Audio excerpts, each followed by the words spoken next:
Pourquoi les Américains nous ont-ils sauvés des deux guerres mondiales? Quels étaient les intérêts des États-Unis à intervenir? Avec mon invité, Corentin Roussman, conservateur au Mons Memorial Museum, nous allons voir quels étaient les intérêts des États-Unis à intervenir dans les deux conflits mondiaux. Si Pearl Harbor se présente comme l'élément déclencheur, sans aucun doute, de leur intervention dans la Seconde Guerre mondiale, il en est tout autre pour la première, où les intérêts financiers ont d'abord primé. Ici, je me demandais aussi, durant la Première Guerre mondiale, il me semble que l'état d'esprit des des soldats qui partaient à la guerre, était différent de celui de la Seconde, parce que justement, durant la Première Guerre, c'était la Première Guerre mondiale, justement, les atrocités qu'ils allaient vivre n'étaient pas comparables à ce qu'ils imaginaient. Durant la Seconde, justement, je suppose que leur état d'esprit était différent. Est-ce que tu peux nous en parler? Ce que tu m'expliques par rapport à la Première Guerre mondiale et au début, donc la fameuse fleur au fusil où on est content d'aller se battre, c'est une image de propagande. Donc c'est une image de propagande qui fonctionne extrêmement bien et elle fonctionne encore extrêmement bien aujourd'hui. Ce que je veux dire par là, c'est qu'en effet, il y avait des gens qui étaient particulièrement contents d'aller se battre. Et ça, c'est évident. Mais on ne peut pas dire que l'ensemble de la population était contente d'aller se battre. Bien au contraire. La seule chose, c'est que on n'avait jamais vécu une guerre qui a duré aussi longtemps. Tu vois, quand on va parler au Moyen-Âge de la guerre de 100 ans, ou tu as la guerre de 7 ans, la guerre de succession, et comment ça se passe? Tu as un combat qui se déroule, et après, pendant 2 ans, tu n'as pas de combat, ou tu as un autre combat qui se déroule à un autre endroit, et hop, tu as de nouveau une bataille. Je veux dire que tu n'as pas de la bataille en permanence. Ça n'a jamais existé avant la Première Guerre mondiale. Parce que la Première Guerre mondiale, c'est un affrontement permanent, quotidien, pendant 4 ans. Ça n'existait pas. Les hommes n'avaient jamais vécu ça. Et donc, en fait, personne ne s'attendait à ça. Et donc, en effet, tu as eu cette effervescence de partir au combat, mais ils ne savaient pas dans quoi ils se lançaient. Et tu as aussi, suite à la création des véritables États-nations, comme on appelle ça, la création de la Belgique avec l'idée d'une patrie, défendre la patrie. La Belgique n'avait même pas 100 ans, hein. Donc, tu dois défendre ta patrie, mais ça veut dire quoi, ta patrie? Mais à l'époque, la question ne se pose pas. Pourquoi? Parce qu'au 19e siècle, on est dans une période de création patriotique. Et donc, finalement, on est dans... Ça n'est que l'exacerbation du patriotisme qui explose en 1914 et qui fait que chacun va défendre sa patrie parce qu'on leur a dit qu'il fallait faire ça. Les premiers mouvements pacifistes arrivent quand même en 1913. Mais ce que les communistes ont déjà voulu faire avant, c'est-à-dire prolétaires de tous les pays, rassemble-nous ensemble, mais ça, il ne fallait pas en entendre parler pour les États-nations, parce qu'ils ne voulaient pas une fraternité extranationale, il fallait une fraternité nationale. En Belgique, on va défendre le pays. Après la Première Guerre mondiale, on va en entendre, plus jamais ça. C'était la Grande Guerre. On ne parlait pas de Première, on disait la Grande Guerre, par rapport à toutes les autres guerres, parce que les autres guerres, c'était des guerres longues, avec quelques combats, mais pas permanent. Et la souffrance des populations vont faire qu'au début de la Seconde Guerre, les gens ont extrêmement peur, n'ont pas forcément envie d'aller au combat, mais la différence aussi, c'est que les États ont appris de leurs erreurs. Donc, par exemple, l'État belge, c'est seulement en 1913 qu'il y a la conscription. Avant, tu n'as pas de conscription. Tu as une armée professionnelle, plus les volontaires qui sont arrivés en 14. Après, l'État belge dit, hors de question, on veut une véritable armée, avec des gens qui ont des capacités à pouvoir se battre. Et donc, on est, entre guillemets, mieux préparé. Et pour les Français, ça va être exactement la même chose. Et les Français vont faire cette fameuse ligne Maginot, d'ailleurs, pour se protéger. Parce qu'on va plutôt être dans un état, dans un objectif défensif. On va plutôt se protéger. Et la diplomatie va essayer d'être beaucoup plus utilisée qu'en 1914. Parce que tu as cette fameuse drôle de guerre de 39 à 40 où l'Allemagne n'attaque pas, la France n'attaque pas non plus, mais ils se sont déclarés la guerre, tu vois. Et les Belges, ils sont là, ils sont prêts. On est prêts, hein. Les Belges sont prêts. Ça fait 1 an qu'on est prêts, on ne sait pas quand ça va se dérouler, on ne sait pas si on va nous attaquer ou pas, mais on est capable de pouvoir se défendre. Et on est toujours dans cette neutralité. Il n'y a toujours pas d'association de plusieurs nations pour une défense commune. Cette défense commune, justement, à quel moment va-t-elle arriver? À quel moment les États qui sont neutres vont décider de s'allier ensemble? En fait, c'est une fois qu'ils sont attaqués. Tu sais, c'est le principe. Hein. Ton ennemi, mon ennemi qui devient et qui est aussi ton ennemi, on devient amis, pas par choix, par nécessité. Et c'est véritablement ça. Les Pays-Bas vont le subir. Les Pays-Bas, quand ils se font attaquer par l'Allemagne, ils deviennent des alliés. Enfin, ils font partie de ce qu'on appelle les alliés, parce qu'ils se retrouvent dans la nécessité de devoir quitter leur gouvernement, envoyer l'ensemble de leur or en Angleterre, de bénéficier de la protection de l'Angleterre. Au début, il n'y a que l'Angleterre. Les Américains, ils n'interviennent pas jusqu'en 1941. Justement, donc, pourquoi les Américains vont-ils intervenir? Quel va être leur motif? Quel va être l'élément déclencheur? C'est Pearl Harbor. En 1941, c'est Pearl Pearl Harbor. Pearl Harbor va faire un coup énorme pour les Américains. Et les Américains se rendent compte que les Japonais sont alliés dans une certaine mesure avec les Allemands, avec l'Axe. Et donc, ils se rendent compte qu'ils n'arriveront pas à gérer 2 fronts en même temps. Ils savent bien que les Japonais ne vont pas débarquer aux États-Unis, mais ils se disent que si l'ensemble des troupes américaines vont sur le Japon, ils risquent qu'ils perdent l'Europe occidentale si les Allemands avancent. Et donc, ils se disent, de manière très pragmatique, OK, le plus important pour le moment, c'est de consolider nos alliances avec nos alliés et d'aller aider nos alliés. Et donc, on va aider. Et c'est comme ça que tu as les libérations, le débarquement en Sicile et puis en Italie, la remontée vers le nord, le débarquement en Normandie. Et très rapidement, une fois que c'est fini, hop, on rapatrie, on renvoie les troupes et on l'envoie vers le Japon. Et pour le Japon, les débarquements sont plus compliqués et ils vont bazarder les 2 bombes atomiques. Ça, c'est pour la Seconde Guerre mondiale. Pour la Première Guerre mondiale, les Américains rentrent en 1917. Pourquoi les Américains rentrent dans la Première Guerre mondiale? Ça, c'est pour d'autres raisons. Les raisons officielles qu'ils vont donner, c'est d'une part que, et ça c'est vrai, les Allemands vont envoyer des télégrammes et vont faire jouer leur ambassade au Mexique pour que les Mexicains déclarent la guerre aux Américains. C'est très cocasse de s'imaginer que les Mexicains aillent attaquer les Américains. En tout cas, l'Allemagne va essayer de tenter de basculer de ce côté-là parce que les Américains, ils aident en fournissant de l'alimentation, des armes à l'ensemble des alliés, donc qui sont à l'époque la Belgique, la France et le Royaume-Uni, l'Empire britannique même. L'autre élément officiel, c'est que l'Allemagne, avec ses U-boats, fait exploser de nombreux bateaux de marchandises américains. Et les Américains ne sont pas contents. Mais la vraie raison, c'est avant tout une raison économique, c'est-à-dire que les Américains ont tellement prêté à la France, à la Grande-Bretagne, que si ils perdent la guerre, les États-Unis ont peur des capacités de remboursement de la part de la France et du Royaume-Uni. Et donc, ça veut dire que tu ne peux pas récupérer l'argent que tu as prêté. Tu peux imaginer la même chose. Aujourd'hui, désolé de faire ce parallélisme, parce que l'argent qu'on envoie en Ukraine à partir de l'Union européenne, c'est pas un cadeau, ça reste un prêt. Le jour où l'Ukraine perd la guerre contre la Russie, l'argent que l'Union européenne a prêté à l'Ukraine, c'est fini, c'est perdu. Raison pour laquelle l'Union européenne a plutôt intérêt à ce que l'Ukraine gagne cette guerre, pour des raisons économiques. C'est malheureux ce que je vais dire, mais derrière toute guerre, toute décision, tu as souvent, et même c'est souvent l'élément prioritaire et le plus important, c'est l'aspect économique. Oui, en effet. Quel était l'état d'esprit des civils restés en territoire occupé en apprenant justement, qui n'étaient pas encore occupés à ce moment-là du coup, lorsqu'ils ont appris que la guerre commençait, d'abord la première et puis la seconde, quel a été l'état d'esprit des civils?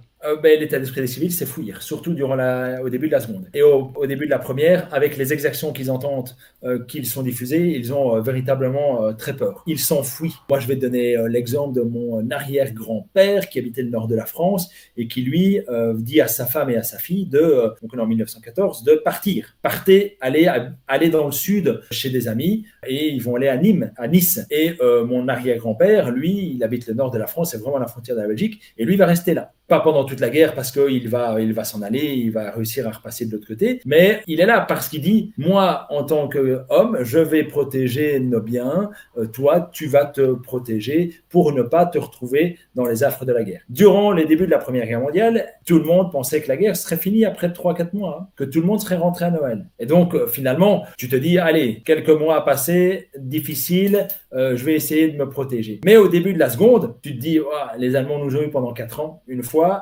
ça pourrait être rebelote, moi j'ai pas envie de vivre ça, je me tire. Et donc les gens se sont tirés. Et c'est parce que les gens se sont tirés qu'ils ont freiné l'ensemble des mouvements et des armées françaises et belges sur les chemins. Ils savaient plus passer tellement il y avait de civils. Et ça, c'est une des raisons de la défaite. Et les Allemands, c'était pas compliqué, ils passaient avec leurs avions, ils mitraillaient l'ensemble des convois de civils et ça bloquait encore plus les armées françaises et belges, entre autres, qui battaient en retraite. Je te dirais que dans les deux cas, tu as extrêmement peur. Mais c'est comme les Ukrainiens. En fait, les comportements sont identiques. On est vraiment dans les mêmes processus. On a pu voir tous ces Ukrainiens qui ont pris le train et qui sont allés en Pologne, qui sont même venus jusqu'à chez nous. Et il y en a certains qui sont retournés. Tous ceux qui ont quitté Kiev, ils sont retournés à Kiev parce qu'ils disent c'est fini maintenant. Mais tous ceux qui étaient à Mariupol, par exemple, ils sont ici dans nos régions. J'en connais une en particulier, elle est ici. Elle dit, moi, il est hors de question que je retourne à Mariupol. Il est hors de question que je retourne du côté russe. Alors qu'elle est russophone. Mais voilà, elle dit, moi, je suis ukrainienne. Mais elle ne veut pas pour autant aller à Kiev. parce que c'est pas sa ville, parce qu'elle connaît pas. Donc, l'état d'esprit, c'est avant tout un état d'esprit où tu veux te protéger et où le bien matériel, parfois, il est là où tu te dis, je vais protéger mes biens matériels, mais avant tout, tu veux te protéger, protéger ta famille et tu as peur. Tu as vraiment, vraiment peur. Les gens se mettent dans les caves, attendent que ça passe. Et puis, tu as des gens qui ont des postes, comment je vais dire, importants, comme un bourgmestre, des échevins. Tu vas avoir deux comportements.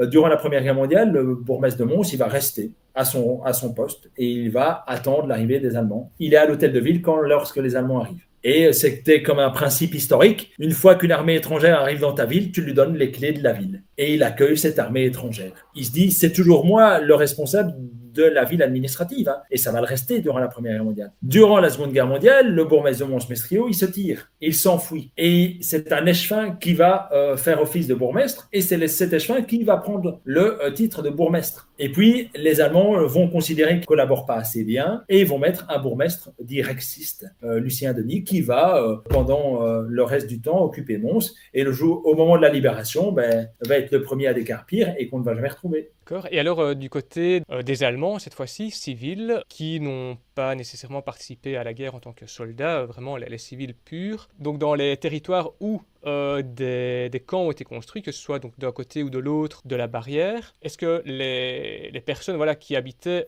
ces régions-là étaient conscientes qu'il y avait des camps qui étaient construits? Si oui, comment réagissaient-elles? Déni et froid? Ou au contraire, elles vivaient leur vie normalement? Ou est-ce qu'il y avait un état d'esprit qui était plutôt, il faut faire quelque chose, il faut en parler? Quel était l'état d'esprit de ces gens-là? Le camp d'Auschwitz, hein, qui est assez connu à ce niveau-là, où on sait que quand les Américains vont... c'est Auschwitz, je ne suis plus certain, soit je sais bien que c'est un camp de concentration en Pologne que les Américains vont libérer. Et lorsqu'ils le libèrent, la première des choses que va faire le responsable américain, c'est qu'il va aller chercher la population locale et il va les faire passer devant les milliers de cadavres. Et on le voit souvent dans les reportages, justement. Exactement. Dans les oui, en effet. Et ça, c'est très symptomatique de la situation. C'est-à-dire que les gens qui habitent autour des camps, ils sont au courant qu'il y a un camp. Ils savent qu'il y a des gens qui travaillent dans ce camp. Tu sais, de base, c'est un camp de travail. Et après, ils vont se rendre compte qu'il y a énormément de trains qui arrivent avec énormément de monde, mais qu'il n'y a jamais personne qui ressort. Et donc, ils s'en rendent compte. Mais ces gens-là, ce sont des Polonais ou des Allemands qui ne sont pas juifs. Et donc, pour eux, c'est pas grave. Finalement, certains d'entre eux diraient tant mieux ou tant pis pour eux. Et en fait, l'état d'esprit, c'est ils s'en foutent. Ceux qui ne s'en foutent pas, quels sont les moyens qu'ils ont à pouvoir faire quelque chose? Aucun. Et tu sais, c'est le principe de l'empathie. Tu n'arrives pas à faire de l'empathie avec quelqu'un que tu connais pas et que tu sais pas qui c'est et sur lequel tu n'as pas de lien. Parce que aussi bien en Pologne qu'en Allemagne, que même dans nos régions, l'antisémitisme était classique. On dit toujours c'est les Allemands qui étaient contre les Juifs et tout ça. Ben non, la population globale était contre les Juifs. Bon, il y en a d'autres, il y en a qui n'y faisaient pas attention, mais c'était une population classiquement discriminée en permanence en Europe. Il faut juste reprendre les cours des écoles à l'époque, dans les années 30, où on t'explique déjà qu'il y a différentes races et que seule la race européenne, chrétienne a de la valeur. Et tu sais, c'est toujours le principe il faut toujours avoir un sous-homme en dessous de soi. Et donc les Allemands voient les Polonais comme des sous-hommes et les Polonais voient les Juifs comme des sous-sous-hommes. Et après, je ne te dirai même pas de ce qu'ils pensaient des afrodescendants et de tout ce qui s'ensuit. Mais ça, c'est un autre débat. Mais de manière globale, c'est un manque de compréhension de ce qui se passe et surtout comme tu l'as dit, une sorte de déni. Tu préfères pas savoir ce qui se déroule là-bas et tu n'as plutôt pas intérêt à y aller. Et puis, n'oublie pas que toi, en tant qu'habitant à côté, tu y gagnes peut-être. Comment tu y gagnes? Si c'est un agriculteur, que les Allemands viennent acheter régulièrement ses productions ou que les Allemands passent, qu'il est gentil avec lui, dans ces moments-là, on retrouve toujours de l'intérêt. Alors, est-ce que c'est un collaborateur? Non, c'est ce qu'on appelle un mercantile, c'est celui qui va se faire plein d'argent et qui va en profiter sur le dos des autres et qui va en profiter. C'est malheureux, mais ça a vraiment été comme ça. Tu sais, les populations belges qui voyaient ces Juifs qui étaient envoyés à la caserne d'Ossens, ou même ces Français qui ont été attrapés au Veldiv, il y en a qui ont aidé les Allemands à attraper les Juifs qui s'en allaient, hein, parce que c'était normal, et qui en profitaient, la cupidité humaine, à se dire, il s'en va, je vais pouvoir aller récupérer ce qu'il a chez lui, ou il avait tel boulot, je vais pouvoir... Il y en a plein qui en ont profité. Et en fait, qui aujourd'hui sont encore héritiers économiques de cette situation-là, parce qu'ils ont spolié des biens des Juifs et qu'ils en ont profité à ce moment-là.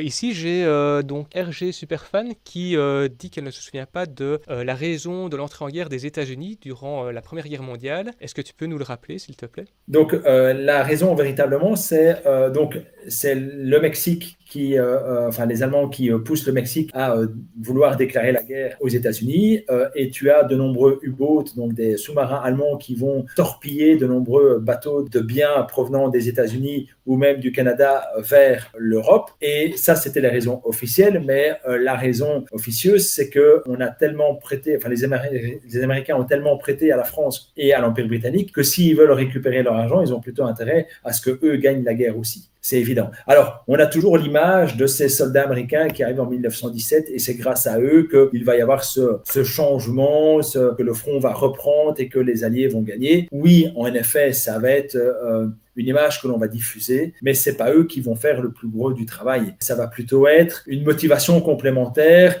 dire on a un allié en plus, mais c'est surtout les guerres intestines qui se déroulent en Allemagne, le fait que les Allemands n'arrivent plus aussi à se nourrir et à la grippe espagnole en même temps. Et donc, il y a plein de causes qui font qu'il n'est plus possible pour les Allemands de tenir le front et que leur dernière grosse offensive du mois de mars 1918 est complètement foirée et que les Alliés arrivent à reprendre le dessus. Donc, des intérêts partagés qui font qu'on s'allie et qu'on vient aider. À la fin de la Seconde Guerre mondiale et même de la Première, est-ce que les populations occupées se sont vengées quand la fin de la guerre était proclamée? Est-ce que les populations en ont profité pour se venger sur les occupants restants? À la Libération, en 18, tu vas avoir les Allemands qui vont battre en retraite, pas tranquillement, mais plus ou moins correctement. Tu vas avoir des civils qui vont se venger, mais tu vas pas avoir des grands actes de vengeance. Ils vont plutôt essayer de se venger sur les Allemands, mais on va pas faire une chasse aux collaborateurs. On est aussi au mois de novembre, lorsqu'on libère nos régions. On a déjà des difficultés d'alimentation. Il y a la grippe espagnole, c'est assez difficile. Nos régions sont occupées par des Canadiens, des Australiens, des Britanniques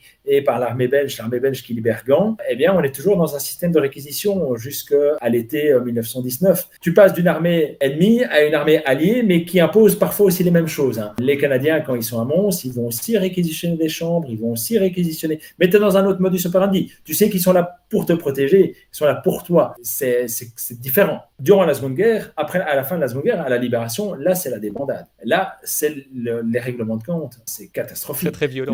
Les femmes tondues sur la place, les résistants qui vont chercher eux-mêmes les collaborateurs, les Allemands qui se font massacrer. Pendre aussi, je pense, tabasser à mort.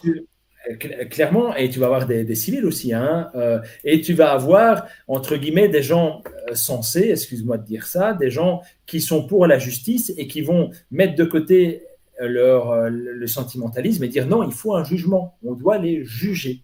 Et donc, calmez-vous, on les met en prison. Il faut que la population se calme pour pouvoir les juger. Et tu vas aussi avoir des comportements un peu particuliers. J'ai un témoignage de Jacques Hamed, qui est un ancien échevin de Mons, mais qui a aujourd'hui 94 ans, et qui m'expliquait qu'à la Libération, il y avait un soldat américain qui lui disait « Vas-y, marche sur ce cadavre de soldat allemand ». Et il a dit « Non, moi, je ne ferai pas ça. Je veux pas faire ça ». J'ai le cas, c'était sur Aubourg, un autre village, où tu as une femme qui avait fait de la collaboration horizontale, on l'a tondue et on l'a mis, soulever les pieds comme ça, la tête dans l'eau, dans le canal, et il voulait la tuer. Et c'est parce que quelqu'un a dit arrêtez, qu'on ne l'a pas noyée, mais sinon on l'a noyée. Enfin, voilà, ça c'était des comportements. Et le problème dans tout ça, c'est que après tu vas faire quoi? L'État belge va aller juger les gens qui ont tué celle qui a collaboré, mais non.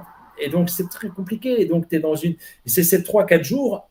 C'est le moment où les soldats libérateurs sont là et que l'administration judiciaire n'est pas remise en place et que la police n'est pas remise en place, qu'il y a encore des combats, que là, tu as plein de règlements de compte et c'est extrêmement compliqué par rapport à ça. Est-ce qu'on a pu aussi observer, par exemple, des soldats allemands ou nazis qui, soit durant la guerre ou à la fin de la guerre, ont changé de camp, ont changé leur comportement, soit pour nuire, on va dire, à l'occupation en place, soit au contraire par opportunisme, pour dire « Ah, moi, je n'ai rien fait et je veux être gracié, si je puis dire. Je ne veux pas être responsable de quoi que ce soit. » Il faut que tu saches que, si je me souviens bien, après la Première Guerre mondiale, tu n'as pas de procès. Les premiers procès arrivent après la Seconde Guerre mondiale, les crimes de guerre et tout ça. Ça n'existait pas véritablement avant. T'avais pas, les individus ne pouvaient pas être jugés. Donc, au début de la Seconde Guerre mondiale, tu n'as pas cette envie des Allemands de vouloir changer de camp. Ce que tu vas plutôt avoir, c'est en 1944, c'est suite au débarquement en Normandie, de nombreux soldats allemands de la Wehrmacht qui sont conscients en fait que c'est fini. C'est trop tard, on ne peut plus aller plus loin. Et donc, qu'est-ce qu'ils vont faire? En fait, ils vont tout simplement arrêter de se battre. Et ils vont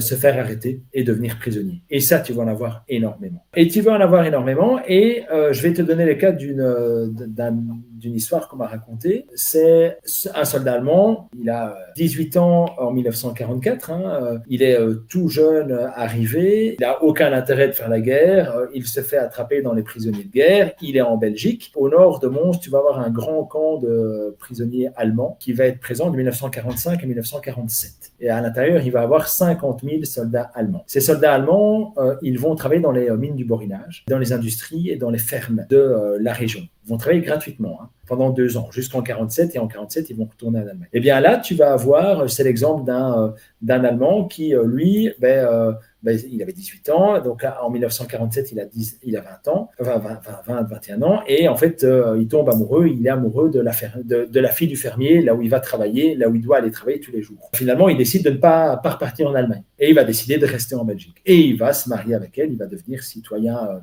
belge. Et la personne qui m'a raconté ça, c'est la fille issue de ce couple. Et cette fille-là, qui est la fille d'un soldat allemand, durant toute sa vie, toute sa période de scolarité, elle va être la fille du Boche. Et elle va être discriminée en permanence. Et elle a dit, moi j'ai souffert. J'ai souffert pendant toute ma scolarité d'avoir un nom de famille allemand et d'être la fille du Boche. Alors que la moitié de sa famille était de la région. Et c'est parce qu'on a fait une exposition au musée sur ce camp de prisonniers allemands, de la difficulté de ces soldats allemands et des conditions de vie qui étaient extrêmement difficiles, qu'elle est venue, qu'elle a dit enfin on peut en parler parce que c'était un tabou, on n'osait pas, parce que c'était les ennemis. Mais voilà, aujourd'hui on a cette capacité à pouvoir parler de ces éléments-là. Et alors, pour l'anecdote, ces fameux camps de prisonniers allemands de 1945 à 1947 vont, dès 1947, être occupés par tous les Italiens qui vont venir travailler dans les mines du Borinage. On va juste retirer les fils barbelés qui sont autour des camps et on va mettre les Italiens. Et donc, voilà comment la Belgique a été capable de pouvoir accueillir des travailleurs italiens qui sont venus aider à travailler dans les mines du Borinage où les Belges ne voulaient plus aller travailler. Pas très glorieux, ça. Non, mais vraiment, voilà, quand on explique tout ça, on comprend mieux, en fait. Et les Allemands d'alors, c'est finalement les Italiens et la discrimination, les Italiens vont subir dans nos régions, et aussi dans la région de Liège, où on va les traiter de macaroni, spaghetti et tout ce qui s'ensuit. Interdit aux chiens, aux Italiens, dans les cafés, etc. Ouais. C'est exactement ça. Alors que, voilà, aujourd'hui, ces populations sont bien présentes dans nos régions et influencent énormément nos régions. Durant la guerre, les 2 périodes étaient très difficiles pour pouvoir se procurer des denrées alimentaires, des produits, certains produits de première nécessité. Est-ce qu'on a pu observer des marchés parallèles se créer? Est-ce que des personnes dealaient ce genre de produits? Et comment se procuraient-ils les marchandises? Alors, c'est très simple. Tu dois comparer 2 situations géographiques, le citadin et celui qui vit dans une région rurale. Donc, celui qui a la possibilité qui travaille dans une ferme ou qui vit dans une ferme ou autour dans un village, qui a des grands endroits pour pouvoir produire de l'alimentation, lui, il ne va pas avoir beaucoup de difficultés. C'est plutôt les gens qui habitent en ville qui vont avoir des difficultés à trouver de l'alimentation. Tu vas avoir durant la Première Guerre mondiale, tu vas avoir un grand fonds humanitaire américain de 1914 jusqu'à 1917 qui va venir aider les populations de zones occupées en Belgique et dans le nord de la France. On va recevoir ces fameux sacs de farine qui sont brodés. Et d'ailleurs, ils sont brodés justement pour que les Allemands ne puissent pas aller les vendre. Et ils vont être destinés à la population occupée. Et les Allemands, ça les arrange bien. En fait, tout ce que la population locale produit, elle le prend. Et tout ce qui vient des États-Unis est donné pour la population locale. Mais c'est majoritairement les villes qui vont bénéficier de cette alimentation. Mais à partir de 17, c'est plus possible. Et donc, à partir de 17, tu vas vraiment avoir, je ne vais pas dire des famines, mais des difficultés régulières à trouver de l'alimentation. Pour les citadins qui sont riches, finalement, ils vont ce qu'on appelle faire du troc. Tu vas échanger quoi? Bien, il a peut-être une bonne cave avec des bonnes bouteilles et il va échanger ses bouteilles contre autre chose. Ou il a de l'argent, il a des objets et donc il va échanger des objets, il va vendre des objets pour pouvoir avoir de l'argent, pour pouvoir s'acheter du beurre, pour pouvoir vivre mieux. Tu vas avoir véritablement des échanges qui vont être comme ça. Quand tu avais besoin d'aller voir le médecin, tu donnais un poulet. Ce genre de choses. Et donc, tu vas avoir un marché noir qui va exister. Et durant la Seconde Guerre, encore plus. Mais la fin va être criante. Hier, je travaillais sur un document et je voyais une photo en 1944 de populations belges qui sont en train de dépecer un cheval en plein qui était mort, qui était tombé, et on les voit avec des enfants couper le cheval parce qu'ils ont la dalle. Et donc, oui, tout le monde on mange pas forcément de la viande toutes les semaines même. Et donc, c'est extrêmement difficile. C'est pour ça que ce fameux réflexe d'aller chercher, tu vois, au début du confinement, je reviens là-dessus, les gens ont attaqué les stocks je vais pas parler du papier toilette, mais je vais parler du sucre, les pâtes et la farine, les basiques. Et donc, les gens ont attaqué ça de peur. Et ces peurs, elles sont transmises de génération en génération. Quand j'ai un Américain, un Canadien qui vient visiter mon musée, il n'arrive pas à comprendre que viscéralement, les Belges, et les Français aussi, on a cette capacité on a été éduqué dans ce processus de s'il y a une nouvelle guerre, qu'est-ce qu'on doit faire? N'importe quel Belge, il peut me dire ce qu'il veut, il en a déjà reparlé à un repas de famille. Et on en a déjà discuté, on a déjà dit, ouais, moi je vais faire ça, moi je fais ci, parce que ça fait partie du vécu et de ce que nos anciens nous ont transmis. À l'américain, il ne se pose pas la question. Il dit, s'il y a une nouvelle guerre, moi je vais aller me battre. Enfin, voilà le comportement, la réaction qu'il va avoir. Nous, on va se mettre dans la peau du civil et de savoir comment on va survivre durant cette période difficile. C'est de la résilience, et on a été formaté pour pouvoir se préparer à se protéger dans des moments pareils. Et on fait attention à ça. Et on a une tendance parfois à accumuler des denrées alimentaires en se disant on ne sait jamais. Oui, parce que justement, nous avons vécu le même événement, mais de manière différente. Et donc, forcément, nous l'avons conceptualisé différemment dans la projection que nous nous faisons des possibles conflits futurs. C'est ça, tout à fait. Et finalement, on ne se dit pas la première action qu'on devrait avoir, c'est je vais aller me battre. Non, c'est comment je vais survivre. Parce que moi, ma grand-mère m'expliquait quand elle habitait à Bruges, elle m'expliquait quand elle était jeune, voilà, elle mangeait de la farine, même s'il y avait des verres de farine dedans, elle me disait c'est des protéines en plus, et on ne réchignait pas sur la nourriture qui arrivait, et c'était jamais évident. Elle m'a bien fait comprendre que tu mangeais peut-être une fois par jour, mais tu avais à manger, mais c'était pas Byzance, et que tu faisais avec, et que tu savais que tu n'avais pas le choix. Finalement, quand on regarde les populations occupées, ce qu'elles ont vécu, c'était moins pire que ce qu'ont vécu les gens dans les camps de prisonniers, et quand ils sont revenus et qui pesaient à peine 50 kilos. Donc, oui, là c'était juste horrible. La gangrène, les maladies, je pense qu'on a tous vu ici dans les personnes qui regardent le live des documentaires sur ces sujets, et donc c'est ça. On a pu voir des atrocités. C'est très facile de se mettre des images dans la tête. Tout à fait. Malgré les périodes qui étaient donc très difficiles à vivre, est-ce qu'il y avait toujours une place pour le divertissement, pour pouvoir, on va dire, souffler un peu quand on était donc civil en territoire occupé? Est-ce qu'on avait toujours, et même soldat finalement, est-ce qu'on avait la possibilité de pouvoir se détendre, se divertir, penser à autre chose? Quelles étaient les activités qui étaient pratiquées par les gens occupés et en même temps les soldats Je vais commencer par je connais pas la citation exacte, mais Churchill, durant la Seconde Guerre, il fallait un effort de guerre global, et il avait une proposition de réduction du budget de la culture. Et Churchill a répondu, on ne diminuera pas le budget de la culture, sinon pourquoi on se bat? C'est-à-dire que la culture, c'est la base. Et donc, tu m'as posé deux questions. Je vais répondre pour la Première Guerre mondiale, dans la zone de combat, aussi bien de part et d'autre, aussi bien chez les Belges, chez les Allemands, chez les Français, chez les Britanniques, les Canadiens, Australiens et autres. Oui, la culture est essentielle. Tu as des cinémas en plein air, tu as des musiciens qui viennent, même pour la Seconde Guerre mondiale, tu peux voir ces Américains qui reçoivent, et encore récemment, durant la guerre en Irak et même en Afghanistan, des vedettes américaines qui vont faire des concerts dans les bases américaines.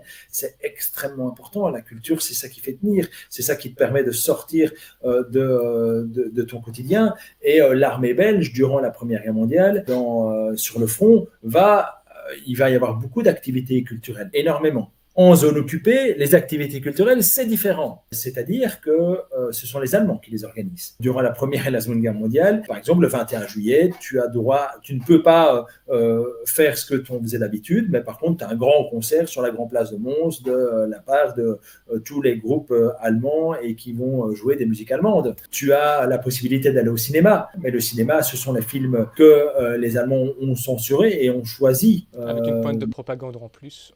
Évidemment, avec les fameuses actualités fournies. La culture, elle va exploser à la Libération et elle va être découverte par la BBC. Les gens qui fraudent, qui résistent en écoutant la BBC. Et c'est comme ça qu'ils vont découvrir tous ces musiciens de jazz. Alors, le jazz existait déjà avant la Seconde Guerre mondiale, mais c'est les soldats américains qui, quand vont arriver, vont diffuser cette musique jazz. Alors, autre chose, c'est vrai qu'on n'en a pas parlé, mais c'est très particulier. Hein. Les soldats américains, quand ils arrivent, c'est qui ces soldats américains qui arrivent en première ligne? Parce que tu as plusieurs lignes. Hein. Tu as d'abord la première ligne d'attaque, et puis tu as les lignes de ravitaillement et d'occupation et de gestion de lignes de logistique. Eh bien, ceux qui combattent, ce sont que des Blancs, et ceux qui sont en deuxième et troisième ligne, ce sont les soldats américains asiatiques et afrodescendants, les Afro-Américains. Et ce sont eux qui vont propager. Parce qu'eux, ils restent longtemps. Par exemple, la première division d'infanterie américaine qui libère Mons avec la 3e division blindée, ils sont là pendant 6 jours. Après, ils sont plus là. Après, ce qui va être là, eh bien, on a plein de photos de Montois avec des soldats asiatiques et des soldats afro-américains. Et eux vont rester là pendant plusieurs mois, et eux vont diffuser cette culture et que ce jazz va être diffusé de manière forte et va influencer véritablement la musique dans nos régions. Et donc la culture, elle se base à différents niveaux, mais je te dirais, en zone occupée, c'est les gens qui vont essayer de se rassembler et qui vont continuer à diffuser leur culture. Après, tu as la musique classique du XVIIIe siècle que tu pouvais toujours jouer parce que c'était la même que celle des Allemands. Enfin, tu vois, c'était tout ce qui était, entre guillemets, accepté par les Allemands, il n'y avait pas de souci. C'était tout ce qui contrevenait. Tu ne pouvais pas faire jouer la Brabançonne, par exemple. Ça, il était hors de question. Mais il y en a qui vont frauder, il y en a qui vont le faire. Mais c'était toujours... Ça aussi, pour moi, c'est un acte de résistance. Un acte de résistance culturelle. Le carillonneur de Mons, qui ne voulait pas aller faire jouer le carillon du Beffroi le 21 juillet. Il a dit, il est hors de question que j'aille le faire. Et il a été contraint. Et les Allemands l'ont amené jusqu'au carillon. On lui dit, maintenant, tu vas jouer. Est-ce qu'il y a aussi eu, durant les deux guerres, justement, des histoires, des liaisons, d'histoires d'amour entre occupés et occupants, d'amour réel, par opportunisme, par effet domino? Il y en a plein, c'est la nature humaine. À un moment donné, tu sais, quand tu es amené à voir toujours les mêmes personnes, que finalement, il y a un lien qui se crée, hein, de l'amitié aussi. Hein. On ne va pas parler que de l'amour, mais aussi de l'amitié. Et à un moment donné, tu te rends compte que la personne que tu as en face de toi, tu vas oublier que c'est un soldat allemand, tu vas oublier qu'il est là et qu'il t'impose certaines choses. Lui, il va te dire que lui ne t'impose rien, que c'est le système qui l'impose. Et donc, en fait, il se dit victime aussi peut-être de ça. Tu pourrais aussi avoir des soldats allemands communistes, hein, ou de gauche et qui se disent, ben non, moi je ne veux pas, je dois le faire. Il y avait un enrôlement quelque part aussi de force pour certains, voilà, parce qu'il n'y a pas trop le choix en fait. C'est ça, et c'est pour ça qu'il y en a beaucoup qui, à la Libération, enfin, ils vont plutôt se faire attraper. C'est les fanatiques, hein, qui vont repartir, se dire il faut continuer à protéger l'État. Quand tu regardes historiquement, je ne sais pas à quel moment ils se sont dit on va réussir à protéger l'Allemagne et à suivre ce taré qui est dans le fond d'un bunker et est en train de donner des ordres. Mais non, les relations amoureuses, ça c'est un classique. Après, tu vas avoir des viols qui vont aussi avoir lieu, tu vas avoir des enfants qui vont naître de ces relations, viol ou pas viol, et ces enfants vont être...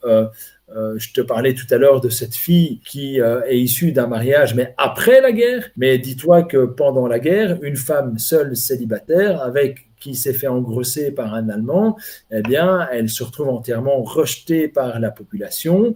Elle ne peut plus vivre dans sa communauté et donc elle peut errer sur les chemins. Ça devient un vagabond. Tu dois reconstruire toute ta vie. C'est comme ça que tu vas avoir une accumulation de populations en France qui vont arriver autour de Paris et des grandes villes et qui vont habiter au début dans des bidonvilles.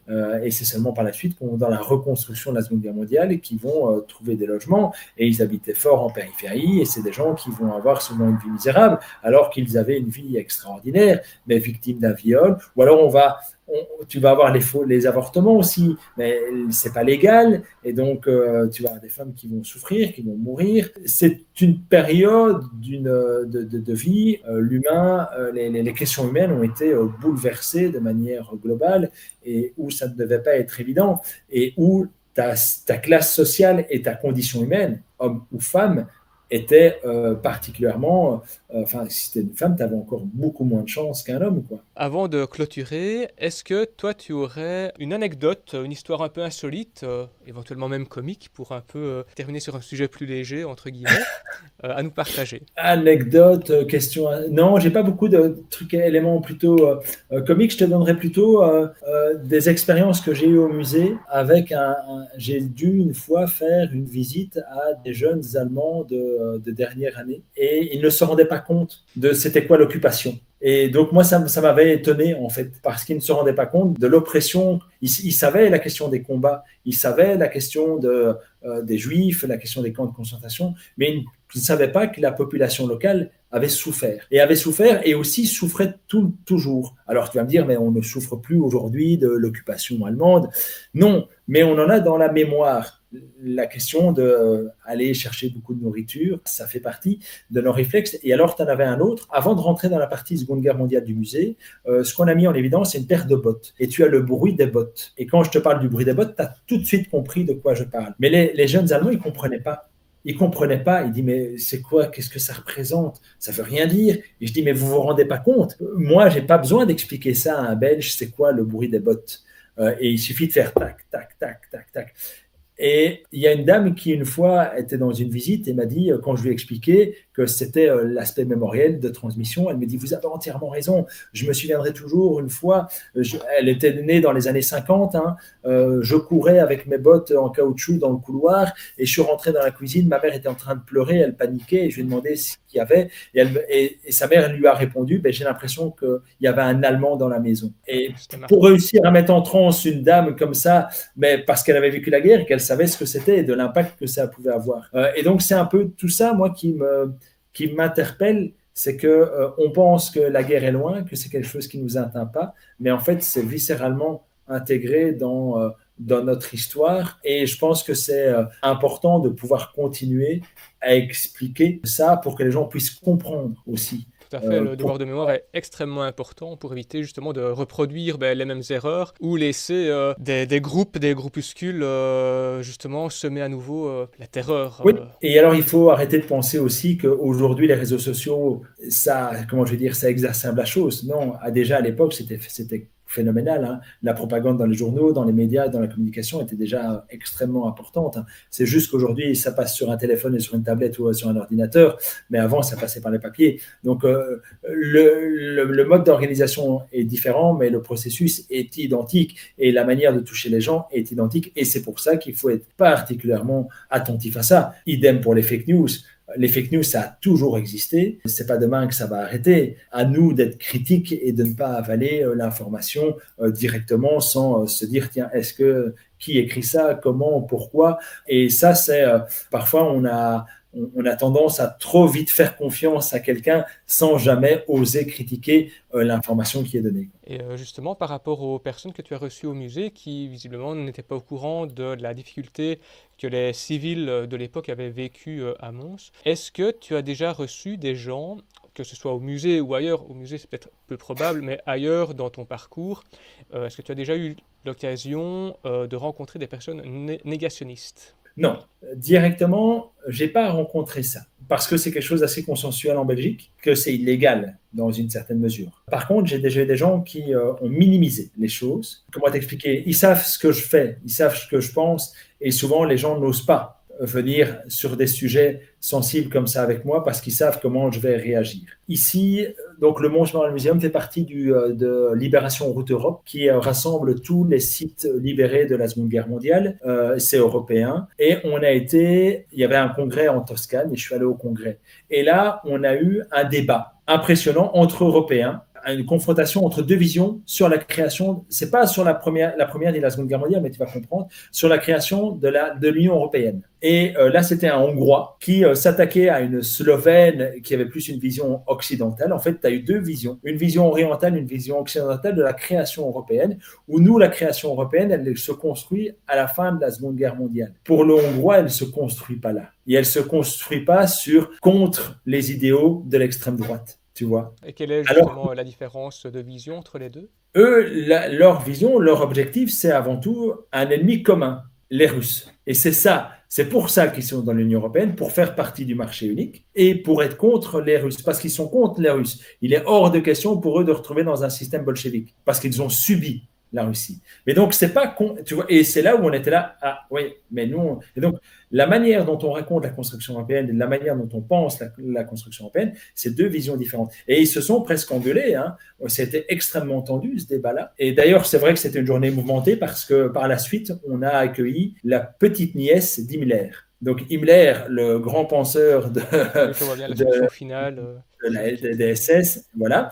Donc c'est le fameux Himmler qu'on connaît, il y avait un frère. Ce frère a eu des enfants, et donc c'est la petite fille de ce fameux frère. Et donc ce frère, il est mort durant la Seconde Guerre, mais son épouse était donc la belle-sœur de Himmler, a survécu, et donc elle a expliqué la relation qu'elle avait avec sa grand-mère. Et elle savait ce que sa grand-mère a fait, parce qu'elle elle a aidé et elle a profité de ce qui se déroulait durant la Seconde Guerre mondiale. Et ils sont riches grâce à ça. Et elle expliquait que elle avait d'une part l'amour d'une petite fille envers sa grand-mère, et que tu peux retirer ça, mais que d'un autre côté, elle était contre et à l'opposé de tout ce que sa grand-mère avait pu faire durant la Seconde Guerre. Et elle se trouvait, mais qu'est-ce que je dois faire? Je dois haïr ma grand-mère pour ça? Et donc là, on est arrivé dans un fameux débat philosophique de savoir qu'est-ce que tu dois faire. Est-ce que tu vas aller te battre avec une femme de cette... Elle dit, hein, moi j'ai seulement pris conscience de ça quand j'étais adolescente. Et ma grand-mère, c'est ma grand-mère. C'est elle qui me préparait à manger tous les mercredis, chez qui je recevais un cadeau, enfin tu vois. Après, elle a écrit un bouquin là-dessus parce qu'elle avait besoin d'extérioriser. Et elle nous disait, mais de quel droit je suis aussi à votre colloque? Ouais, c'est une situation très complexe, en effet. Très complexe, mais extrêmement intéressante de se poser la question de savoir est-ce que 80 ans après, on doit être contre cette fille qui n'a rien demandé, qui la seule chose qui le lie avec ça, c'est d'être la petite fille de... Tu vois, c'est compliqué, hein, mais ça montre que on peut construire autre chose et qu'on peut être contre les idéaux et la pensée de quelqu'un, mais tout en acceptant l'amour qu'il peut nous apporter, parce que c'est deux choses différentes. Alors, je vois qu'on n'a pas de nouvelles questions dans le chat, donc est-ce que tu veux ajouter une dernière chose? Non, à accepter ici que j'invite tout le monde à venir au Mons Memorial Museum, à venir découvrir ce bijou. Oui, je suis un peu chauvin, mais c'est vrai qu'il est particulièrement agréable. Les tarifs sont vraiment dégressifs. Pour les étudiants, c'est 2 €. Pour les adultes, c'est 9 €. Les seniors, 6 €. Ça vaut vraiment la peine. C'est très facilement accessible à Mons, et le bâtiment a été entièrement rénové en 2015. Il est en français, néerlandais, anglais, allemand. On peut passer en moyenne 1h30, 2 heures, voire 3-4 heures si on commence à s'intéresser à tout ce qui est à l'intérieur. Et moi, j'ajouterais que c'est également gratuit pour les moins de 12 ans et tous les premiers lundis du mois. Donc, si vous avez une famille nombreuse, premier dimanche... Ah oui, dimanche, excuse-moi. Tu fais bien de me corriger. Donc, tous les premiers dimanches du mois. Donc, c'est gratuit. Donc, si vous avez une famille nombreuse ou que vous avez peut-être des difficultés pour pouvoir faire ce type d'activité, eh bien, vous pouvez profiter du premier dimanche du mois pour y aller. Le Mons Memorial Museum propose une exposition permanente qui retrace donc la Première et Deuxième Guerre mondiale à travers des récits, des témoignages, mais propose aussi des expositions temporaires tout au long de l'année. Donc vraiment, je vous invite à aller le visiter. J'ai mis toutes les informations en description. Corentin, je te remercie d'avoir accepté l'invitation. Et je remercie aussi le Mons Memorial Museum pour leur confiance et pour être le partenaire de ce live ce soir.